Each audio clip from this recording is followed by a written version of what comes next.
तो हमने अब तक देख लिया था कि जो पर्सन्स होता है उसमें क्या क्या इंक्लूड होते हैं।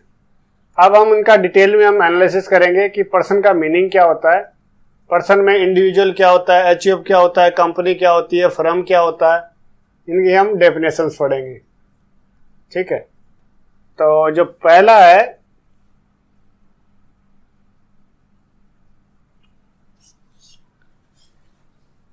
Individual. The term individual means only A natural person. Natural person means जो कि पैदा होता है अपने माँ बाप के द्वारा, वो नेचुरल पर्सन होता है। इंडिविजुअल का मतलब that is a human being. It includes both male and females. It also includes a minor or a person of the unsound mind, but the assessment in such case may be made on the guardians or manager of the minor or lunatic who is entitled to receive his income.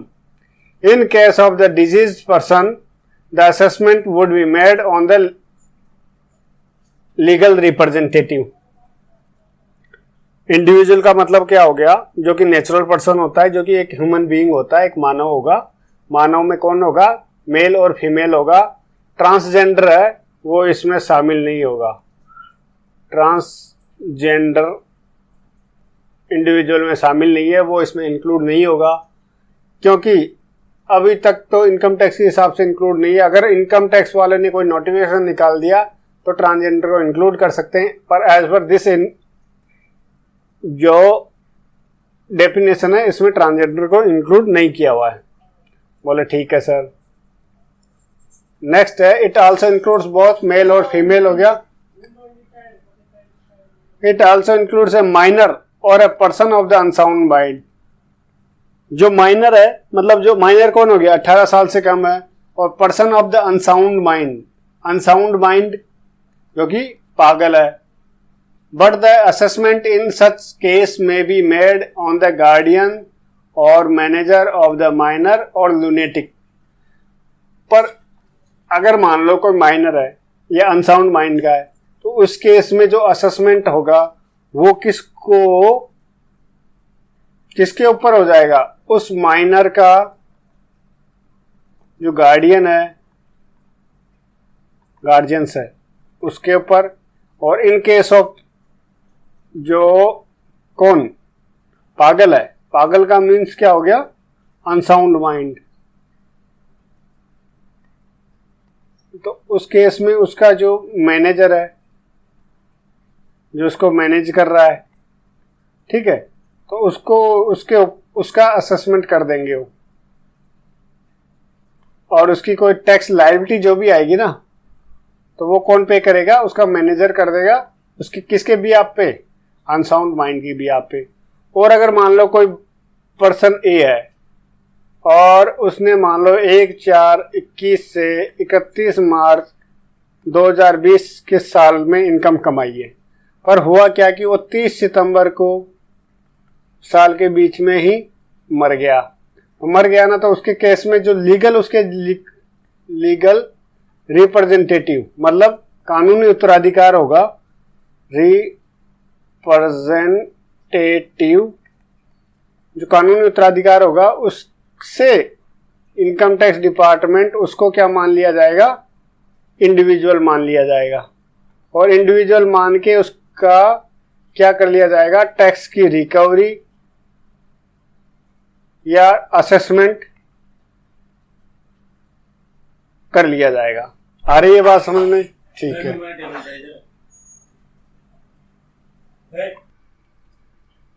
तो उस case में क्या हो जाएगा, जब death कर जाता है तो उसका केस में क्या होगा, लीगल रिप्रेजेंटेटिव उसका वो होगा, ठीक है, उसका उसी के बिहाफ पे, माइनर के बिहाफ पे उसका टैक्स असेसमेंट हो जाएगा। नेक्स्ट आता है HUF। Under the income tax act 1961 A individual HUF मतलब क्या हो गया, Hindu undivided family is treated as a separate entity for the purpose of the assessment income tax के असेसमेंट के लिए एचयूएफ को एक सेपरेट एंटिटी माना है और it is included in the definition of the term person under section 2 subsection 31. The levy of the income tax is on the every person. Therefore income tax is payable by the HUF. The levy of income tax किस पे हो जाएगा? Every person पे है, इसीलिए क्या होगा? The income tax is payable by the HUF. Hindu undivided family has not been defined under the Income Tax Act. The expression is however defined under the Hindu laws as a family. Means क्या हो गया कि income tax में क्या बोल रखा है कि एचयूएफ को एक सेपरेट पर्सन माना जाएगा, बट एचयूएफ की डेफिनेशन इनकम टैक्स एक्ट में नहीं दी हुई है, तो इसको हम जो डेफिनेशन हिंदू लॉ में इसको डिफाइंड किया हुआ है as a family, which consists of all male lineally descendant from a common ancestor and includes their wives and daughters. मतलब क्या हुआ? consists of all males, सभी पुरुष व्यक्ति lineally descendant from the common ascent, और common ascent मतलब उसकी पीढ़ियां, and includes their wives, उनकी पीढ़ियां मतलब बच्चे और उनके पत्नियां और उनकी बेटियां. Some members of the HUF are called co-partners. They are related to the each other and to head of the family. ठीक है, कुछ मेंबर ऑफ एचयूएफ क्या कहलाते हैं? को-पार्टनर्स कहलाते हैं, और एक दूसरे का मतलब एक दूसरे क्या होता है? एक तरीके दोनों हेड होते हैं. HUF may contain many members, but members within 4 degree includes the head of the family, that is Karta, are called co-partners. A Hindu partner includes those persons who acquire an interest in the joint family property by birth. A Hindu comprehensive includes those persons who acquire the interest in the joint family property by birth, मतलब जन्म जैसे ही जन्मा उसने जो family की जो property है उसमें उसका अधिकार हो जाता है. Earlier only male descendants were considered as co-partners. पहले ओनली मेल को ही co-partners माना जाता है.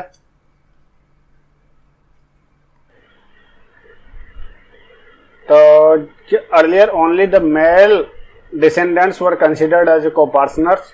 With effect from 6 October 2005, daughters have also been accorded co-partner status. It may be noted that only co-partners have right to partitions. Co-partners का meaning क्या हो गया कि co-partners वो होते हैं जिनको right to partition मतलब बंटवारा करने का अधिकार होता है.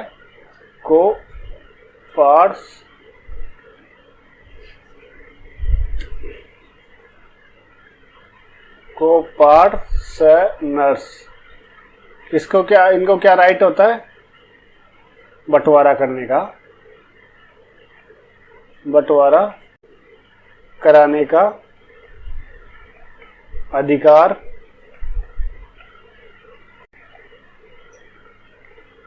होता है. ठीक है. A daughter of the co-partner में by birth shall become a co-partner. मतलब जो को-पार्टनर की डॉटर है shall by birth shall become the co-partners in her own right in the same manner as the son. जैसा बेटा के पास right होता है उसकी प्रॉपर्टी में, वैसे ही डॉटर का भी को-पार्टनर्स का राइट होता है. ये आपको अधिकार कब दिया गया? ये आपको अधिकार दिया गया है 6 सितंबर 2005 से. Being a co-partner, she can claim partition of the assets of the family. The rights of the daughter in the co-partnership property are equal of the son. However, other female members of the family, for example, wife or daughter-in-law of the co-partners, are not eligible for the such co-partnership right. परंतु जो मान लो आपकी wife है, को-पार्टनर के सन है, उसकी wife है, female members, daughter या डॉटर इन लॉ है ऑफ द को-पार्टनर्स. को-पार्टनर मान लो कौन हो गया? यहाँ पे मान लो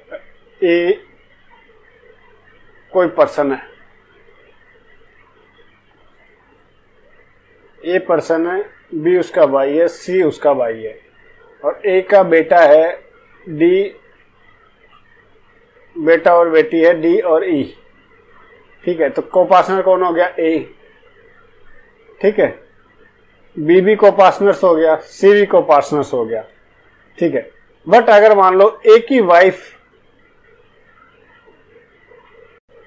ये कोपार्टनर्स नहीं कहलाएगी, या ए की डॉटर इन लॉ मीन्स ये सन हो गया, ये मान लो सन है और इसकी वाइफ, डॉटर इन लॉ कौन होगी? वाइफ हो गई ना, तो वो कोपार्टनर के श्रेणी में नहीं आएगी। लेकिन अगर एफ इसकी अगर डॉटर है, ए एफ की डॉटर है, तो वो कोपार्टनर्स कहलाएगी for the purpose of this act. आ गई बात समझ में? आ गई सर, ठीक है। The relation of the HUF doesn't arises from a contract.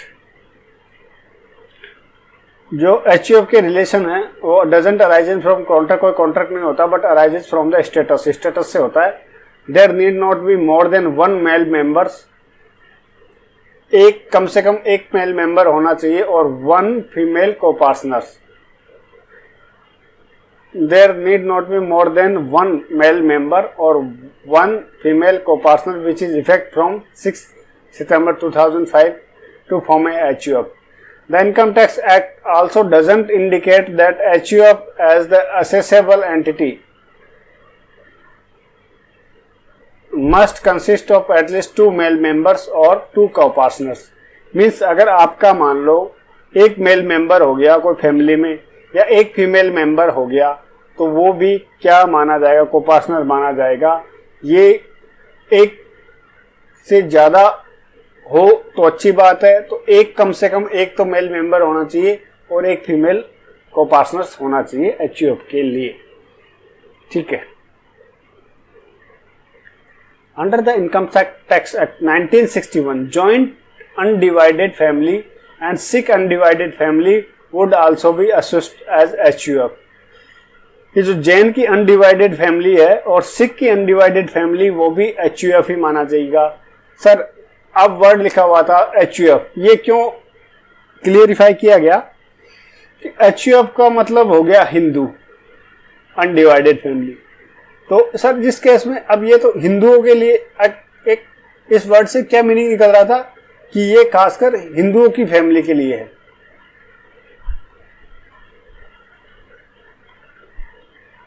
हिंदुओं की फैमिली के लिए, परंतु ऐसा नहीं है। इनकम टैक्स एक्ट ने, आईटी एक्ट ने डिफाइन कर दिया कि जो जैन की फैमिली है, जैनीज की अनडिवाइडेड फैमिली है, या सिखों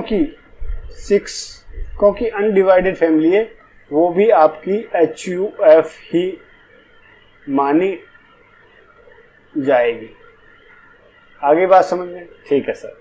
अब सर जो हिंदू लॉ में है वो 2 प्रिंसिपल चलते हैं इसमें।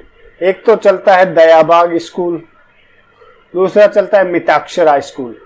तो दयाबाग स्कूल किस किस में चलता है? वेस्ट बंगाल और असम में, और बाकी रेस्ट ऑफ द इंडिया कहाँ चलता है?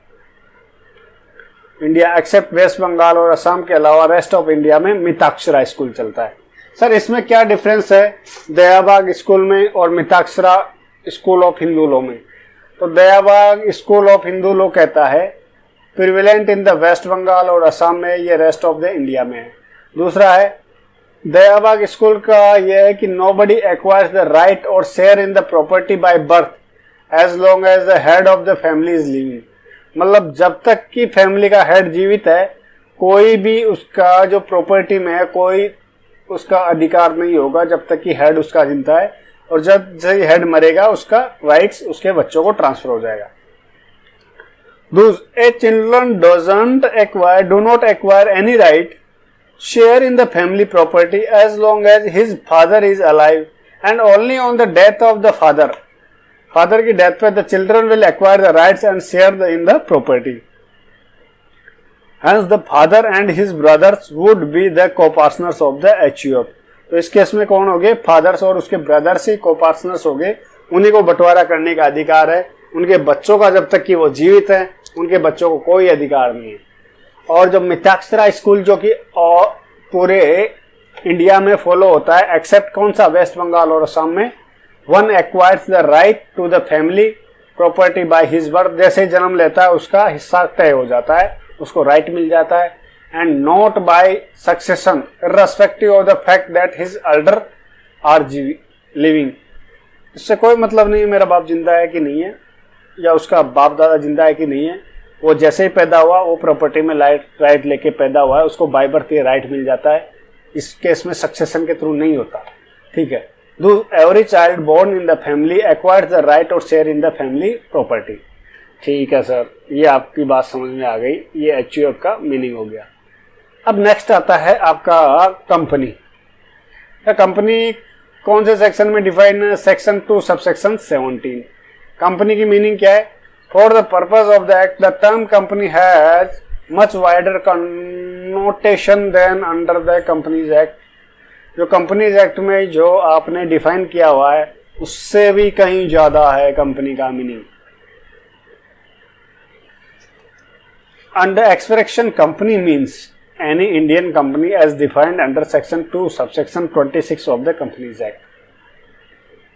Indian company 2 section 26 of the income tax act, not companies act, sorry, IT act में इंडियन कंपनी का डेफिनेशन दी हुई है। वो कंपनी होगी एनी बॉडी कॉर्पोरेट, कोई भी बॉडी कॉर्पोरेटेड इनकॉर्पोरेटेड बाय और under the law of the country outside India. कोई भी बॉडी कॉर्पोरेट फॉरेन कंपनी एक तरीके से मान लेते हैं, and that is any foreign company जो कि इनकॉर्पोरेटेड आउटसाइड इंडिया हुई है और अन्य law of the foreign country, तो वो क्या कहलाएगी? बॉडी कॉर्पोरेट कहलाएगी। और वो भी किसी श्रेणी में आ जाएगी? कंपनी की डेफिनेशन में आ जाएगी। थर्ड, एनी इंस्टीट्यूशंस एसोसिएशन और बॉडी विच इज असेसेबल और was assessed as a company. कोई भी इंस्टीट्यूशन है या कोई भी एसोसिएशन बनाया, जैसे इंस्टीट्यूशन कौन सा हो गया? ICAI, ठीक है। एसोसिएशन हो गया, चार्टेड अकाउंटेंट एसोसिएशन होता है, CA का एसोसिएशन होता है, ठीक है। और कोई भी बॉडी विच इज असेसेबल और was assessed as a company, और जिनको एज ए कंपनी मान लिया गया है, असेस कर लिया गया है, for any assessment year under the income tax act 1922। Income tax act 1922 में कोई भी मान लो इंस्टीट्यूशन है, एसोसिएशन है या बॉडी है, और उसको असेस कर लिया एज ए कंपनी के रूप में, ठीक है। और for any assessment year commencing on और after 1 April 1970 under the present act. और इनकम टैक्स एक्ट 1961 में आपको 1/4/1970 से पहले या 1970 को या उससे पहले आपको क्या कर लिया? कंपनी डिसाइड कर लिया, तो आपको भी क्या माना जाएगा? कंपनी ही माना जाएगा, चाहे आप BOP हो, BOI हो, इंस्टीट्यूशन हो, एसोसिएशन हो, कुछ भी, तो आपको क्या माना जाएगा? कंपनी माना जाएगा। अगर आपको 1 अप्रैल 1970 से पहले प्रेजेंट एक्ट में आपको कंपनी मान लिया गया था, या आपको इनकम टैक्स एक्ट 1922 के अंतर्गत आपको क्या मान लिया गया? कंपनी मान लिया गया, ठीक है। फोर्थ है, एनी इंस्टीट्यूशन, एसोसिएशन और बॉडी वेदर इनकॉर्पोरेटेड और not, whether Indian or non-Indian, which is declared by or special order of the CBDT to be a company for the such assessment year as may be specified in the CBDT order। Sir, कोई भी institution हो गया, association हो गया, oblique body हो गई, जिसको क्या डिक्लेयर कर दिया? CBDT के द्वारा ऑर्डर निकाल दिया गया। क्या निकाल दिया गया कि ये क्या माना जाएगा? कंपनी माना जाएगा, इनको कंपनी असेस किया जाएगा। For such assessment years as may be specified in the CBDT। Order में क्या करेगा? स्पेसिफाई करेगा सच पीरियड के लिए आपको कंपनी माना जाए, तो उस केस में वो क्या हो जाएगा? कंपनी माना जाएगा। अब नेक्स्ट है classes of the company. Domestic company section 2 subsection 22 means a Indian company or any other company which in respect of its income liable to income tax. In respect of its income liable to the income tax and has made the prescribed arrangement for the declaration and payment of the dividends, including dividend on the preference shares within India and payable out of such income. Sir domestic company का meaning क्या है?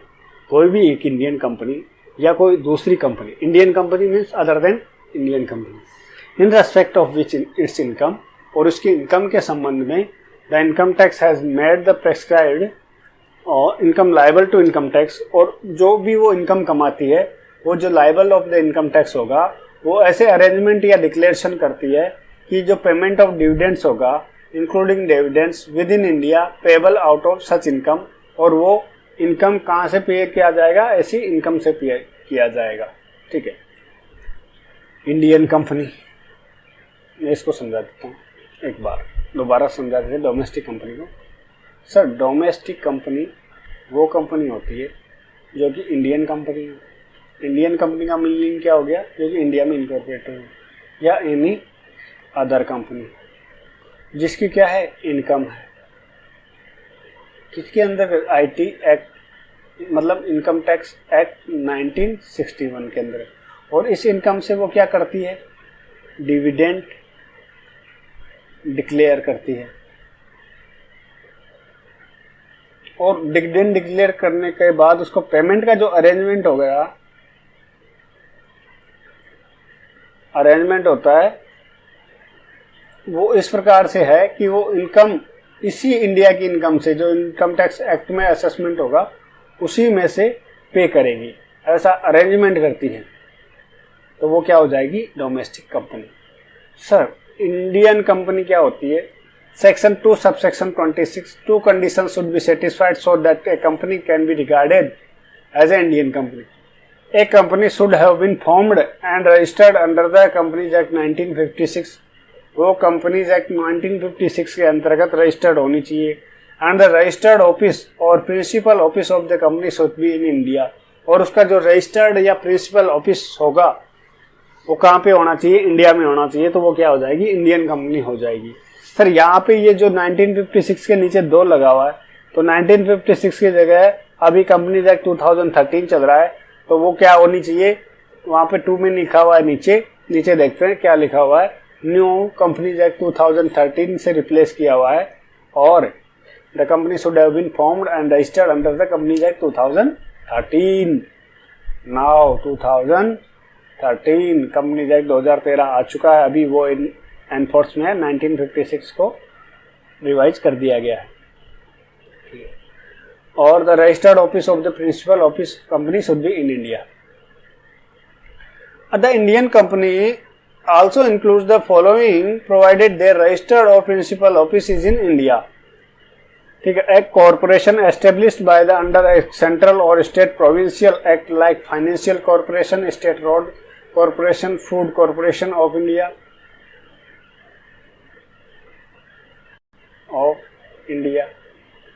ठीक है, ये company तो होगी जो कि रजिस्टर्ड कंपनीज एक्ट 2013 के अंतर्गत रजिस्टर्ड हो, लेकिन कुछ कंपनी ऐसी है, कॉर्पोरेशन ऐसे जो कंपनीज एक्ट 2013 के अंतर्गत रजिस्टर्ड नहीं है, फिर भी उनको कंपनी माना जाएगा।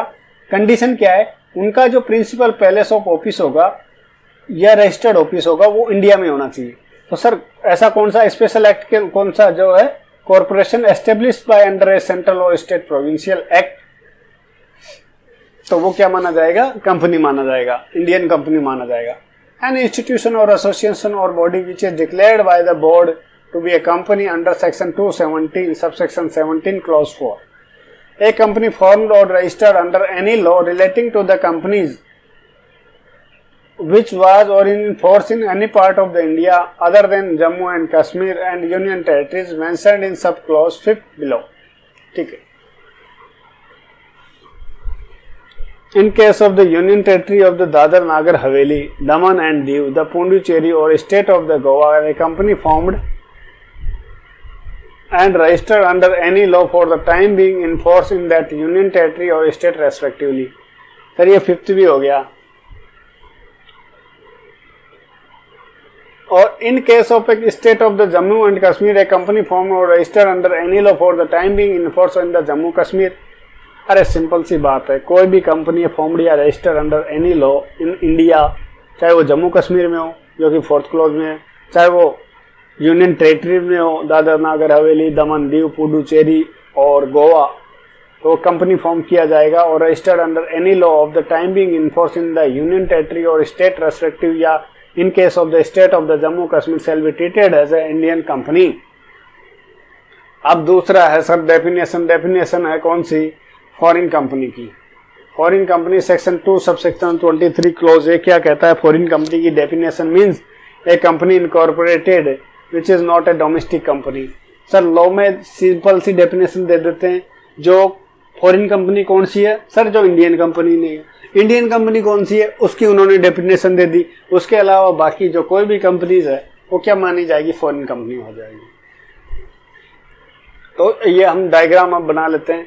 Classes of the company, company की क्लासेस। पहला हो गया डोमेस्टिक।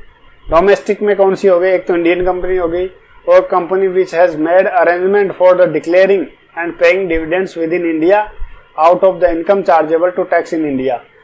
कोई भी इनकम है जो इनकम टैक्स कोई सपोज करो मैं अमेजन की इसका और क्लियर समझा देता हूँ। सपोज करो अमेजन है, ये इनकॉर्पोरेटेड कहाँ हुई है? आउटसाइड में, आउटसाइड इंडिया में हुई। बट अमेजन क्या करता है? बिजनेस करता है इंडिया में भी, और इंडिया में बिजनेस करता है तो इंडिया में क्या करता है? इनकम कमाता है। इनकम कमाता है इंडिया में, तो अगर इंडिया की इनकम कमा के अगर वो ऐसा कोई अरेंजमेंट करता है जो कि वो क्या करेगा? पे करेगा, डिविडेंड करेगा। कौन सी इनकम में से? कौन सी इनकम में से? इनकम जो कि इंडिया में टैक्सेबल होगी।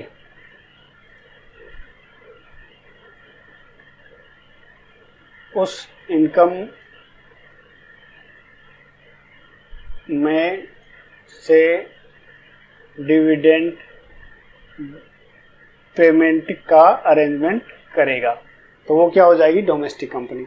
सर फॉरेन कंपनी क्या हो जाएगी? फॉरेन कंपनी जो इंडियन कंपनी नहीं है वो फॉरेन कंपनी हो जाएगी।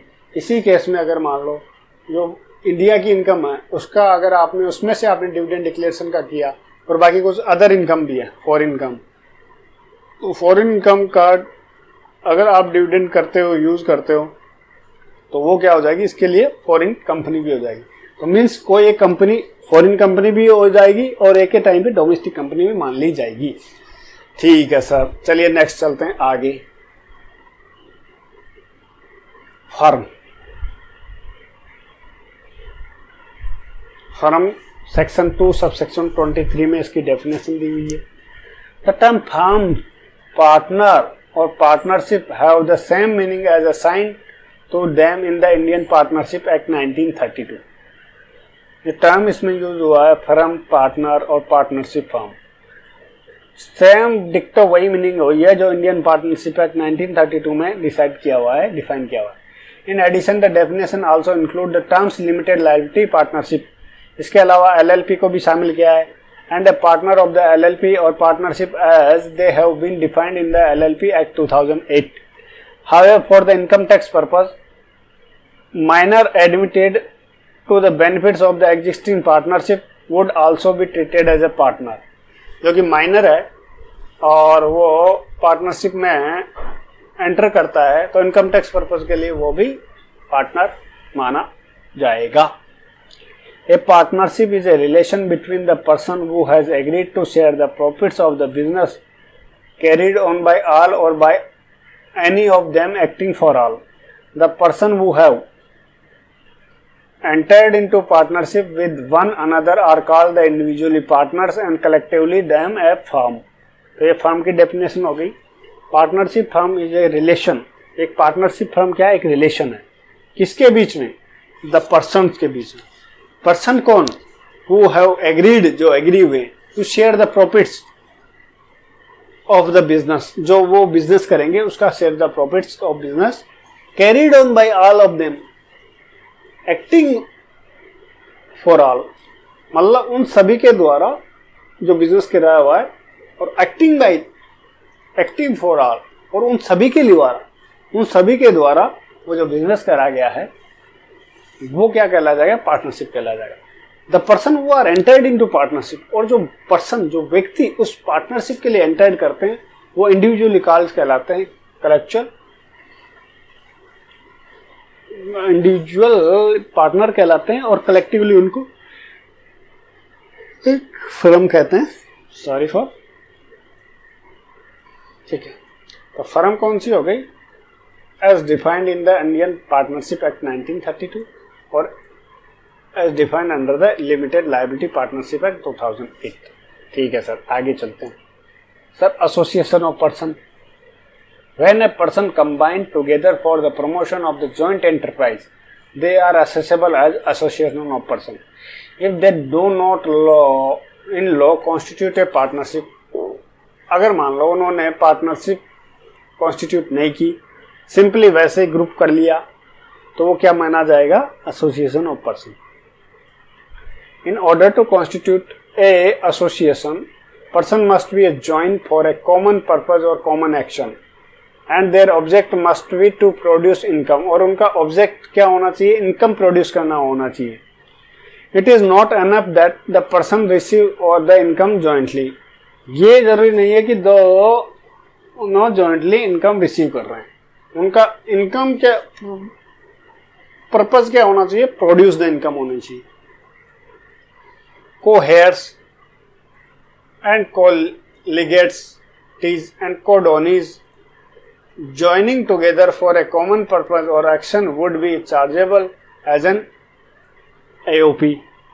For example, Mr. Yes, Mr. ABC and Company एक firm हो गई, and Mr. X Private Limited joined together to carry on the construction activity otherwise than as a partnership firm. Such association will be recognized as an association of persons. Sir, association of persons उसी case में होता है जब आप एक या एक से अधिक व्यक्ति और अलग अलग, चाहे आप इसमें एक इंडिविजुअल हो, चाहे इसमें एक फर्म हो, चाहे इसमें एक कंपनी हो, तीनों मिलके कोई कॉमन पर्पस के लिए आप इकट्ठा होते हो, और आप उसका इकट्ठा होके आप क्या करते हो, बिजनेस करना चाहते हो और इनकम कमाना चाहते हो, तो उसको क्या कहते हैं, हम कहते हैं एसोसिएशन ऑफ पर्सन्स। ठीक है। फॉर एग्जाम्पल मैं आपको ले लेता हूँ, मान लो मिस्टर यस है, AB एंड कंपनी है, और एक्स प्राइवेट लिमिटेड है। ये तीनों क्या हो गए, जॉइंट हो गए, और जॉइंट करके क्या करते हैं, एक कंस्ट्रक्शन करते हैं ऑफ रोड की बात कर देता हूं, तीनों मिलके एक कंस्ट्रक्शन ऑफ रोड का है, और तो ये क्या कहलाएगा, ये कहलाएगा, और ये जो जॉइंट करें, जॉइंट एग्रीमेंट करें, इनको इन्होंने पार्टनरशिप में रजिस्ट्रेशन नहीं कराया, पार्टनरशिप में रजिस्ट्रेशन नहीं कराया, मीन्स ये पार्टनरशिप नहीं है और construction activity as a partnership नहीं कर रहे हैं, तो ये क्या माना जाएगा, एसोसिएशन ऑफ पर्सन। ठीक है। अब नेक्स्ट है बॉडी ऑफ इंडिविजुअल्स। अगर मान लो इस केस में अगर तीनों ही मान लो इंडिविजुअल होते, एक मिस्टर यस होता, एक मिस्टर राम होता, एक मिस्टर श्याम होता, ये तीनों मिलके एक कोई पार्टनरशिप तो करते नहीं है, ठीक है, वही एक्टिविटी करते हैं टू अर्न इनकम। तो इस केस में इनको क्या माना जाएगा, बॉडी ऑफ इंडिविजुअल्स। ठीक है। It denotes that the status of the persons like the executor or trustee who are merely receive the income jointly or who may be assessable in the like manner or to the some extent as a beneficiary individually. Those co-executors or co-trustees are assessable as a BOI, body of individual, as their title and interest are indivisible.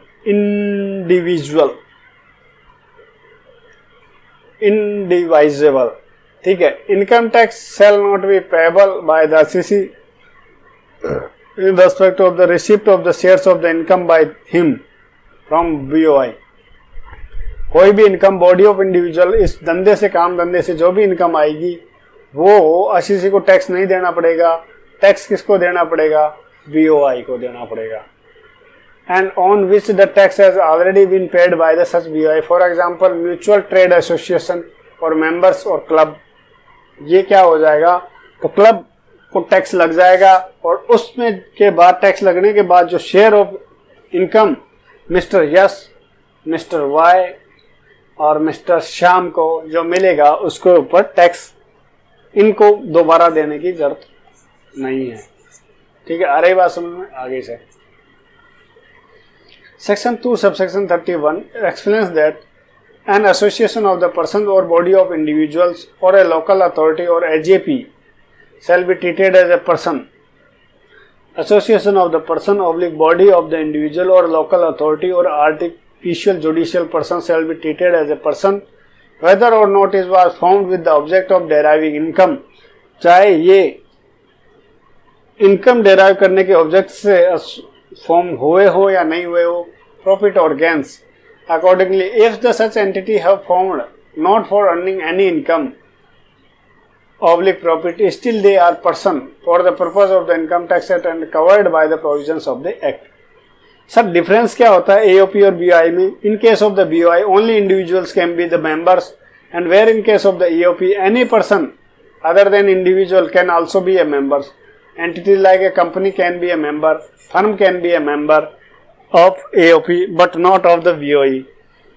ठीक है. AOP के case में क्या हो जाता है, BOI के case में क्या होता है? इंडिविजुअल मीन्स जो नेचुरल पर्सन है वही उसके मेंबर होंगे. But association of the persons में क्या होता है, आपका मेंबर उसमें कोई इंडिविजुअल भी हो सकता है प्लस उसमें कोई जो क्या बोलते हैं आपकी कंपनी भी हो सकती है, उसमें कोई पार्टनरशिप फर्म भी मिल सकती है. तो ये तीनों चारों मिलकर अगर वो बनाते हैं एक कोई एसोसिएशन बनाते हैं तो उससे कहते हैं एसोसिएशन ऑफ द पर्सन. और बाकी का केस क्या हो गया? Body of individual. In case of AOP members voluntarily come together. In case of AOP मतलब association of person, members come together with a common will for a common intention और purpose.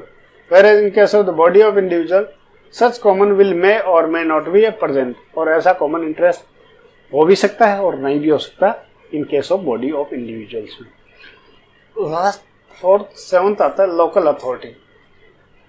The term means a municipal committee, district board, body of the port commissioner और any other authority legally entitled or entrusted by the government will the control and management of the municipal or local fund. वो क्या माना जाएगा? Local authority मानी जाएगी.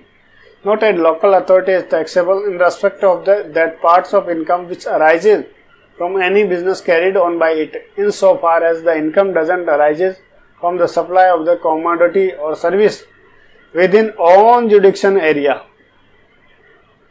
But so far as the income doesn't arise from a supply of the commodity or service in its own jurisdiction area. However, the income arising from the supply of the water or electricity even outside the local authority of the own jurisdiction area is exempt from the tax. अगर मान लो electricity और water supply उसके जुडिक्शन area से बाहर भी supply कर रहे हैं और उससे उनको इनकम हो रही है तो वाटर और इलेक्ट्रिसिटी केस में वो एग्जेम्प्ट होगी. बट एनी अदर केस में अगर उसके जुडिक्शन एरिया से बाहर है, ठीक है, तो वो टैक्सेबल हो जाएगी. और अगर उसके जुडिक्शन एरिया में अगर उसको सप्लाई कर रहा है और उससे इनकम हो रही है तो वो टैक्सेबल नहीं होगी. ठीक है सर. अब 8th है आर्टिफिशियल जुडिशियल पर्सन. एओपी कौन होता है? An artificial judicial person are the entities which are not a natural person, जो कि नेचुरल पर्सन नहीं है, बट आर सेपरेट एंटिटी, लेकिन separate entity in the eyes of the law, कानून की नज़र में वो क्या है, एक सेपरेट एंटिटी है कि उसके जो मेंबर्स अलग होंगे और वो जो भी है आर्टिफिशियल अलग होगा. This is the residual category cover all artificial persons with the juristic personality not falling under any category of the person. Diabetes Bar Council, universities are the common important examples of the AGP. ये जो university होती है ये भी artificial judicial person होता है.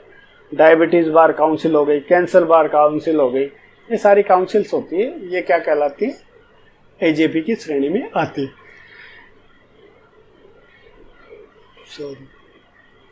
अब next definition है इनकम. इनकम का डेफिनेशन दिया हुआ सेक्शन